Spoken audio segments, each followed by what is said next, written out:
Hello hi എല്ലാവർക്കും ലേണിയുടെ പുതിയ വീഡിയോയിലേക്ക് സ്വാഗതം. ഞാൻ ഋതു കൃഷ്ണ. നമ്മളിന്ന് ഡിസ്കസ് ചെയ്യാൻ പോകുന്നത് ഇന്ത്യൻ ഹിസ്റ്ററിയിലെ ഇന്ത്യൻ നവോത്ഥാന പ്രസ്ഥാനങ്ങളിൽ ചോദിച്ചിട്ടുള്ള പ്രീവിയസ് ഇയർ ക്വസ്റ്റ്യൻസ് ആണ് നമ്മൾ ഇന്ന് ഡിസ്കസ് ചെയ്യാൻ പോകുന്നത്. ഓക്കെ, അപ്പൊ നമുക്ക് വേഗം വീഡിയോയിലേക്ക് കടക്കാം. ആദ്യത്തെ ചോദ്യം, ബ്രഹ്മസമാജ സ്ഥാപകൻ ആരാണ്? ബ്രഹ്മസമാജ സ്ഥാപകൻ. ഓപ്ഷൻസ് നോക്കാം നമുക്ക്. Option A Rajaram Mohan Roy, option B Debendranath Tagore, option C Pulin Das, option D Keshav Chandra Sen. Brahmo Samaj സ്ഥാപകൻ ആരാണ്? The right answer is option A Rajaram Mohan Roy. Brahmo Samaj സ്ഥാപകൻ ആരാണ്? രാജാറാം മോഹൻ റോയ് ആണ്. രാജാറാം മോഹൻ റോയ് ബ്രഹ്മസമാജം സ്ഥാപിച്ച വർഷം ഏതാണ്? 1828 ഓഗസ്റ്റ് 20-നാണ്. 1828 ഓഗസ്റ്റ് 20-നാണ് രാജാറാം മോഹൻ റോയ് ബ്രഹ്മസമാജം സ്ഥാപിച്ച വർഷം. ബ്രഹ്മസമാജം ആദ്യകാലങ്ങളിൽ അറിയപ്പെട്ടിരുന്നത് ബ്രഹ്മസഭ എന്നായിരുന്നു. ബ്രഹ്മസമാജം ആദ്യകാലങ്ങളിൽ ഏത് പേരിലാണ് അറിയപ്പെട്ടിരുന്നത്? ബ്രഹ്മസഭ എന്നതായിരുന്നു. ബ്രഹ്മസമാജ് എന്ന് പുനർനാമകരണം ചെയ്ത് 1830-ലാണ്. അതായത് 1828 ഓഗസ്റ്റ് 20-നാണ് രാജാറാം മോഹൻ റോയ് ബ്രഹ്മസമാജം സ്ഥാപിച്ചതെന്ന് പറഞ്ഞു അല്ലെ. ആ ബ്രഹ്മസമാജം ആദ്യ കാലങ്ങളിൽ അറിയപ്പെടുന്നത് ബ്രഹ്മസഭ എന്നുള്ള പേരിലായിരുന്നു. ബ്രഹ്മസമാജ് എന്ന് പുനർനാമകരണം ചെയ്തത് 1830-ലാണ്. അതായത് 2 വർഷങ്ങൾക്ക് ശേഷം സ്ഥാപിച്ചിട്ട് ബ്രഹ്മസമാജം സ്ഥാപിച്ച 2 വർഷങ്ങൾക്ക് ശേഷമാണ് പുനർനാമകരണം ചെയ്തത് 1830. ബ്രഹ്മസമാജം 1866 രണ്ടായി തിരിഞ്ഞു. ആദ്യ ബ്രഹ്മസമാജം അതുപോലെ തന്നെ ഭാരതീയ ബ്രഹ്മസമാജം. ആദ്യ ബ്രഹ്മസമാജം നേതൃത്വം നൽകിയത് ദേവേന്ദ്രനാഥ് ടാഗോർ ആണ്. ക്ലിയർ അല്ലേ? നമ്മൾ കുറച്ച് കാര്യങ്ങൾ പറഞ്ഞു. എന്തൊക്കെ കാര്യങ്ങൾ നമ്മൾ പറഞ്ഞത്? ബ്രഹ്മസമാജ സ്ഥാപകൻ ആരാണ്? രാജാറാം മോഹൻ റോയ് ആണ്. രാജാറാം മോഹൻ റോയ് ബ്രഹ്മസമാജം സ്ഥാപിച്ച വർഷം ഏതാണ്? 1828 ഓഗസ്റ്റ് 20-നാണ്. ബ്രഹ്മസമാജം ആദ്യകാലങ്ങൾ അറിയപ്പെടുന്നത് ബ്രഹ്മസഭ എന്നുള്ള പേരിലാണ് അല്ലെ. ബ്രഹ്മസമാജ് എന്ന് പുനർനാമകരണം ചെയ്ത് 1830-ലാണ്. ബ്രഹ്മസമാജം 1866 രണ്ടായി തിരിഞ്ഞു അല്ലെ. ഏതൊക്കെയാണ് ആ പേരുകള്? ആദ്യ ബ്രഹ്മസമാജും ഭാരതീയ ബ്രഹ്മസമാജും. ആദ്യ ബ്രഹ്മസമാജിന്റെ പേര് അതിന് നേതൃത്വം നൽകിയത് ദേവേന്ദ്രനാഥ് ടാഗോർ ആണ്. ഭാരതീയ ബ്രഹ്മസമാജത്തിന് നേതൃത്വം നൽകിയത് കേശവ് ചന്ദ്ര സെൻ ആണ്. നമ്മുടെ ഓപ്ഷൻസിൽ നോക്കിക്കേ, ദേവേന്ദ്രനാഥ് ടാഗോറും കൊടുത്തിട്ടുണ്ട്, അതുപോലെ തന്നെ കേശവ് ചന്ദ്ര സെനും നമ്മുടെ ഓപ്ഷൻസിൽ കൊടുത്തിട്ടുണ്ട്. ദേവേന്ദ്രനാഥ് ടാഗോർ ആദ്യ ബ്രഹ്മസമാജത്തിന് നേതൃത്വം നൽകിയ വ്യക്തിയുമാണ്. അതുപോലെ തന്നെ ഭാരതീയ ബ്രഹ്മസമാജത്തിന് നേതൃത്വം നൽകിയത് ആരാണ്? കേശവ് ചന്ദ്ര സെൻ ആണ്. കേരളത്തിൽ ബ്രഹ്മസമാജത്തിന്റെ പ്രചാരണത്തിന് നേതൃത്വം നൽകിയത് അയ്യത്താൻ ഗോപാലനാണ്. കേരളത്തില് ബ്രഹ്മസമാജത്തിന്റെ പ്രചാരണത്തിന് നേതൃത്വം നൽകിയത് ആരാണ്? അയ്യത്താൻ ഗോപാലനാണ്.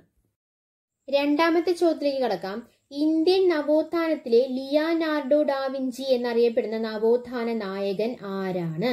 ഇന്ത്യൻ നവോത്ഥാനത്തിലെ ലിയോനാർഡോ ഡാവിഞ്ചി എന്നറിയപ്പെടുന്ന നവോത്ഥാന നായകൻ ആരാണെന്നാണ് ചോദ്യം.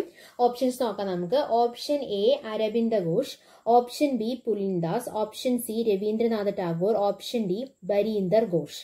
ഇന്ത്യൻ നവോത്ഥാനത്തിലെ ലിയോനാർഡോ ഡാവിഞ്ചി എന്നറിയപ്പെടുന്ന നവോത്ഥാന നായകൻ ആരാണെന്നാണ് ചോദ്യം. ഓക്കെ, അപ്പൊ നിങ്ങൾ തന്നെ ആൻസർ ചെയ്യാനായിട്ട് നോക്കുക. ഞാൻ റിപ്പീറ്റ് ആയിട്ട് പറയുന്നുണ്ട്. അതെന്താന്ന് വെച്ച് കഴിഞ്ഞാൽ നമ്മുടെ ക്ലാസ് കേൾക്കുന്ന കുറേ പേര് പറഞ്ഞു ഇത് കേട്ട് പഠിക്കുന്ന കുറേ പേരുണ്ടെന്ന് പറഞ്ഞു. വീട്ടമ്മമാരായിക്കോട്ടെ, ട്രാവൽ ചെയ്തിട്ട് കേട്ട് പഠിക്കുന്നവരുണ്ട്, വർക്ക് ചെയ്യുമ്പോൾ കേട്ട് പഠിക്കുന്നവരുണ്ട് അല്ലെ, ഹൗസ് ഹോൾഡ് വർക്ക് ഒക്കെ ചെയ്യുമ്പോൾ കേട്ട് പഠിക്കുന്നവരുണ്ട് എന്നൊക്കെ എനിക്ക് അറിയാൻ കഴിഞ്ഞു. അപ്പൊ അതാണ് ഞാൻ റിപ്പീറ്റായി പറയുമ്പോൾ നമുക്ക് കേട്ട് പഠിക്കുമ്പോഴും നമുക്ക് പെട്ടെന്ന് അത് മൈൻഡിൽ ഫീഡ്. അതുകൊണ്ടാണ് ഞാൻ ഇങ്ങനെ റിപ്പീറ്റായി പറഞ്ഞുകൊണ്ടിരിക്കുന്നത്. അപ്പൊ ഇന്ത്യൻ നവോത്ഥാനത്തിലെ ലിയോനാർഡോ ഡാവിഞ്ചി എന്നറിയപ്പെടുന്ന നവോത്ഥാന നായകൻ ആരാണ്? The right answer is option C Rabindranath Tagore. Okay, Rabindranath Tagore ആണ് റൈറ്റ് ആൻസർ.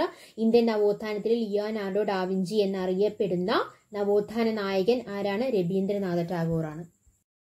നവോത്ഥാനത്തിന്റെ പ്രതിപുരുഷൻ എന്നറിയപ്പെടുന്ന വ്യക്തിയാണ് ലിയോനാർഡോ ഡാവിഞ്ചി. നവോത്ഥാനത്തിന്റെ പിതാവ് ആരാണ്? പെട്രാക്ക് ആണ്. ഓക്കെ, പെട്രാക്ക് ആണ് നവോത്ഥാനത്തിന്റെ പിതാവ്. ഇന്ത്യൻ നവോത്ഥാനത്തിന്റെ പിതാവ് ആരാണ്? രാജാറാം മോഹൻ റോയ് ആണ്. അപ്പോൾ നവോത്ഥാനത്തിന്റെ പ്രതിപുരുഷൻ ആരാണ്? ലിയോനാർഡോ ഡാവിഞ്ചിയാണ്. നവോത്ഥാനത്തിന്റെ പിതാവ് ആരാണ്? പെട്രാക്ക് ആണ്. ഇന്ത്യൻ നവോത്ഥാനത്തിന്റെ പിതാവ് ആരാണ്? രാജാറാം മോഹൻ റോയ് ആണ്. പശ്ചിമേന്ത്യയിലെ നവോത്ഥാനത്തിന്റെ പിതാവ് ആരാണ്? നമ്മൾ പറഞ്ഞു ഇന്ത്യൻ നവോത്ഥാനത്തിന്റെ പിതാവ് രാജാറാം മോഹൻ റോയ് ആണെന്ന് പറഞ്ഞല്ലേ. പശ്ചിമേന്ത്യയിലെ നവോത്ഥാനത്തിന്റെ പിതാവ് MG റാനഡെയാണ്. ഇന്ത്യൻ നവോത്ഥാനത്തിന്റെ ജന്മഗൃഹം ഏതാണ്? വെസ്റ്റ് ബംഗാൾ ആണ്. ഇന്ത്യൻ നവോത്ഥാനത്തിന്റെ ജന്മഗൃഹം ഏതാണ്? വെസ്റ്റ് ബംഗാൾ. മൂന്നാമത്തെ ചോദ്യം, വേദസമാജം രൂപീകൃതമായ വർഷം ഏതാണ്? വേദസമാജം രൂപീകൃതമായ വർഷം. ഓപ്ഷൻസ് നോക്കാം നമുക്ക്. Option A 1864, option B 1867, option C 1870, option D 1887. വേദസമാജം രൂപീകൃതമായ വർഷം ഏതാണ്? The right answer is option A 1864. വേദസമാജം രൂപീകൃതമായ വർഷം ഏതാണ്? 1864 വേദസമാജം സ്ഥാപിതമായ നഗരം ഏതാണെന്ന് അറിയാമോ? മദ്രാസ് ആണ്. വേദസമാജത്തിലെ രൂപീകരണത്തിന് പിന്നിൽ പ്രവർത്തിച്ച പ്രധാന നേതാക്കൾ ആരൊക്കെയെന്ന് ചോദിച്ചു കഴിഞ്ഞാൽ ശ്രീധരലു നായിഡു, കേശവചന്ദ്രസൻ. ശ്രീധരലു നായിഡു, കേശവചന്ദ്രസൻ.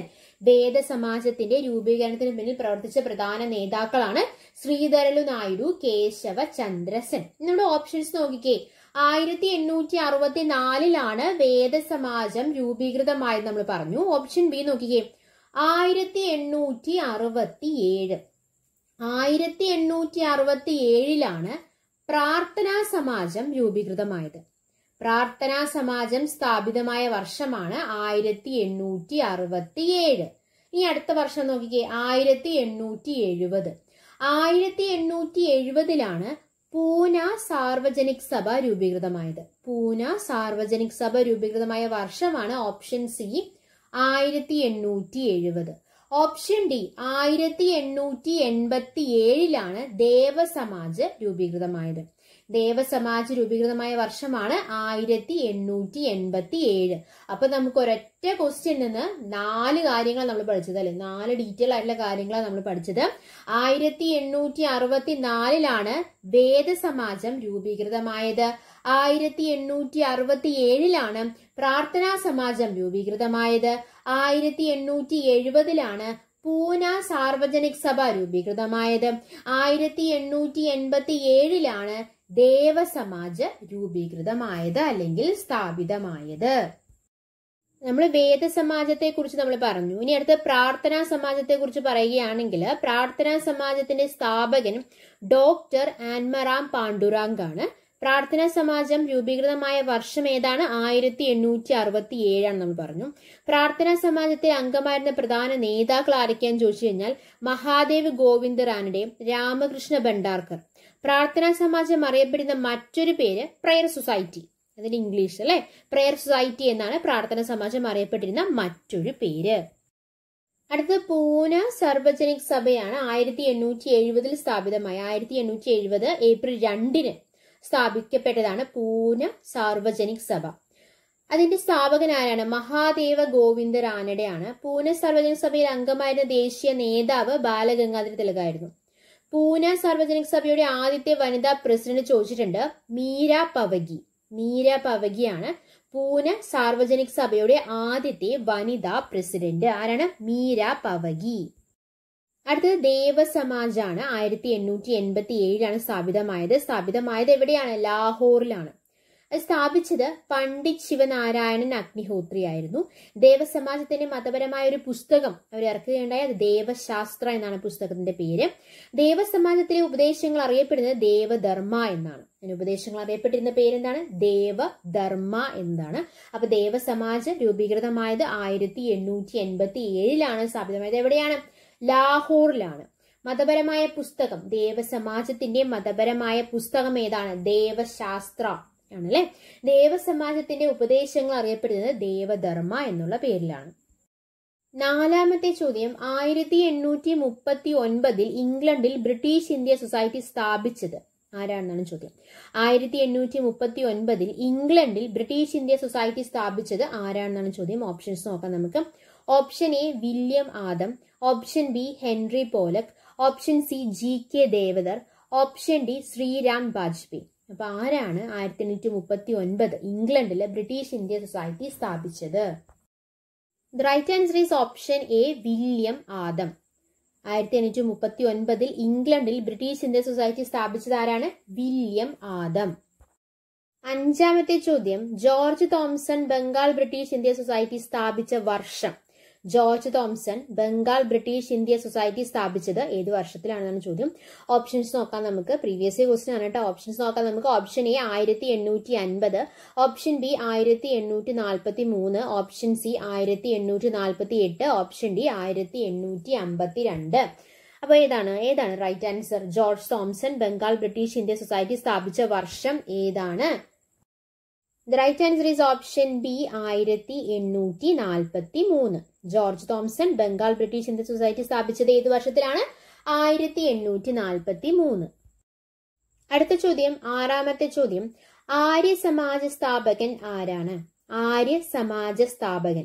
ഓപ്ഷൻസ് നോക്കാം നമുക്ക്. ഓപ്ഷൻ എ ശ്രീ രാമകൃഷ്ണ പരമഹംസൻ, option B Dayananda Saraswati, option C Vivekananda സ്വാമികൾ, ഓപ്ഷൻ ഡി രാമാനന്ദ സ്വാമികൾ.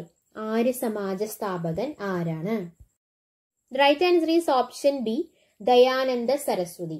ആര്യ സമാജ സ്ഥാപകൻ ആരാണ്? ദയാനന്ദ സരസ്വതി. ആര്യ സമാജം സ്ഥാപിതമായ വർഷം എന്നാണ്? 1875 സ്ഥാപകൻ ആരെന്ന് നമ്മൾ പറഞ്ഞു? സ്വാമി ദയാനന്ദ സരസ്വതിയാണ് അല്ലെ. ആര്യ സമാജത്തിന്റെ ആപ്തവാക്യം എന്താണ്? ഹൈന്ദവ നവീകരണത്തിലൂടെ ലോകത്തെ മഹത്തരമാക്കുക എന്നതാണ് ആര്യ സമാജത്തിന്റെ ആപ്തവാക്യം. എന്താണ്? ഹൈന്ദവ നവീകരണത്തിലൂടെ ലോകത്തെ മഹത്തരമാക്കുക. വേദങ്ങളിലേക്ക് മടങ്ങുക എന്ന് ആഹ്വാനം ചെയ്തത് സ്വാമി ദയാനന്ദ സരസ്വതിയാണ്. വേദങ്ങളിലേക്ക് മടങ്ങുക എന്ന് ആഹ്വാനം ചെയ്ത ആരാണ്? സ്വാമി ദയാനന്ദ സരസ്വതി തന്നെയാണ്. ഇന്ത്യക്കാർക്ക് എന്ന മുദ്രാവാക്യം ആദ്യമായി ഉയർത്തിയത് സ്വാമി ദയാനന്ദ സരസ്വതിയാണ്. ആര്യ സമാജം സ്ഥാപിച്ച അല്ലെങ്കിൽ ആര്യ സമാജ സ്ഥാപകനായിട്ടുള്ള സ്വാമി ദയാനന്ദ സരസ്വതിയാണ് ഇന്ത്യക്കാർക്ക് എന്ന മുദ്രാവാക്യം ആദ്യമായി ഉയർത്തിയത്. അടുത്ത ചോദ്യം, ഏഴാമത്തെ ചോദ്യം, രാമകൃഷ്ണ മിഷന്റെ സ്ഥാപകൻ ആരാണെന്നാണ് ചോദ്യം. ഓപ്ഷൻസ് നോക്കാം നമുക്ക്. Option A G Subramania Iyer, option B P Ananda Charlu, option C S Ramaswami Mudaliar, option D Swami വിവേകാനന്ദൻ. രാമകൃഷ്ണ മിഷന്റെ സ്ഥാപകൻ ആരാണ്? The right answer is option D Swami വിവേകാനന്ദൻ. ബാക്കി മൂന്ന് ഓപ്ഷൻസ് നോക്കിക്കേ. ഓപ്ഷൻ എയും ബിയും സിയും ഉണ്ടല്ലോ. G Subramania Iyer, P Ananda Charlu, C S Ramaswami Mudaliar. ഈ മൂന്ന് പേരും മദ്രാസ് മഹാജനസഭയുടെ മറ്റ് സ്ഥാപക നേതാക്കളാണ്. അതായത് മദ്രാസ് മഹാജനസഭ 1884 സ്ഥാപിതമായ മദ്രാസ് മഹാജനസഭയുടെ സ്ഥാപക നേതാക്കളാണ് ജി സുബ്രഹ്മണ്യ അയ്യരും പി ആനന്ദ ചാർലുവും എസ് രാമസ്വാമി മുതലിയാറും. നമ്മുടെ ഓപ്ഷൻ ഡി രാമകൃഷ്ണ മിഷന്റെ സ്ഥാപകൻ ഓപ്ഷൻ ഡി ആയിട്ടുള്ള സ്വാമി വിവേകാനന്ദനാണ്. ക്ലിയർ അല്ലേ? എട്ടാമത്തെ ചോദ്യം, ആരാണ് ബ്രിസ്റ്റോളിൻ നാഷണൽ ഇന്ത്യൻ അസോസിയേഷൻ സ്ഥാപിച്ചത്? ബ്രിസ്റ്റോളിൻ നാഷണൽ ഇന്ത്യൻ അസോസിയേഷൻ സ്ഥാപിച്ചത് ആരാണ്? ഓപ്ഷൻസ് നോക്കാം നമുക്ക്. Option A Madame Blavatsky, option B Annie Besant, option C Mary Carpenter, option D ഇവരാരുമല്ല. ആരാണ്? The right answer is option C Mary Carpenter. അടുത്ത ചോദ്യം, ഒൻപതാമത്തെ ചോദ്യം, ഇന്ത്യൻ ഇൻഡിപെൻഡൻസ് ലീഗ് സ്ഥാപിച്ചത് ആരാണ്? Indian Independence league. ഓപ്ഷൻസ് നോക്കാം നമുക്ക്. Option A Rash Behari Bose, option B C R Das, option C WC Banerjee, option D Subhash Chandra Bose. അപ്പൊ ഇന്ത്യൻ ഇൻഡിപെൻഡൻസ് ലീഗ് സ്ഥാപിച്ചത് ആരാണ്? The right answer is option A Rash Behari Bose. അടുത്ത ചോദ്യം, പത്താമത്തെ ചോദ്യം, ആധുനിക ഇന്ത്യയിലെ ആദ്യത്തെ രാഷ്ട്രീയ സംഘടന ഏതാണ്? ആധുനിക ഇന്ത്യയിലെ ആദ്യത്തെ രാഷ്ട്രീയ സംഘടന ഏതാണെന്നാണ് ചോദ്യം. ഓപ്ഷൻസ് നോക്കാം നമുക്ക്. Option A Zamindari Association, option B Bengal British Indian Society, option C British Indian Association, option D ഇവയൊന്നുമല്ല. ആധുനിക ഇന്ത്യയിലെ ആദ്യത്തെ രാഷ്ട്രീയ സംഘടന ഏതാണെന്നാണ് ചോദ്യം. ഏതാണ്? The right answer is option A Zamindari Association. Zamindari Association നിലവിൽ വന്ന വർഷം 1838 ജമീന്ദാരി അസോസിയേഷൻ നിലവിൽ വന്ന വർഷം ഏതാണ്?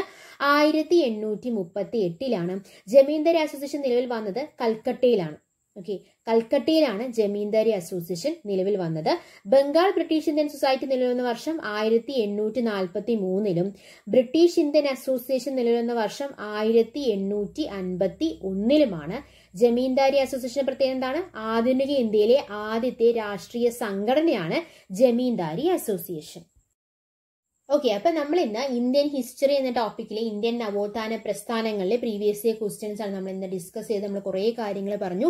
എടുത്ത കാര്യങ്ങളെല്ലാം നിങ്ങൾക്ക് വളരെ വ്യക്തമായി മനസ്സിലായെന്ന് പ്രതീക്ഷിക്കുന്നു. മനസ്സിലായിട്ടുണ്ടെങ്കിൽ നമ്മൾ ലേൺ എന്നുള്ള ചാനൽ സബ്സ്ക്രൈബ് ചെയ്യുക, സപ്പോർട്ട് ചെയ്യുക. Thanks for your time. By.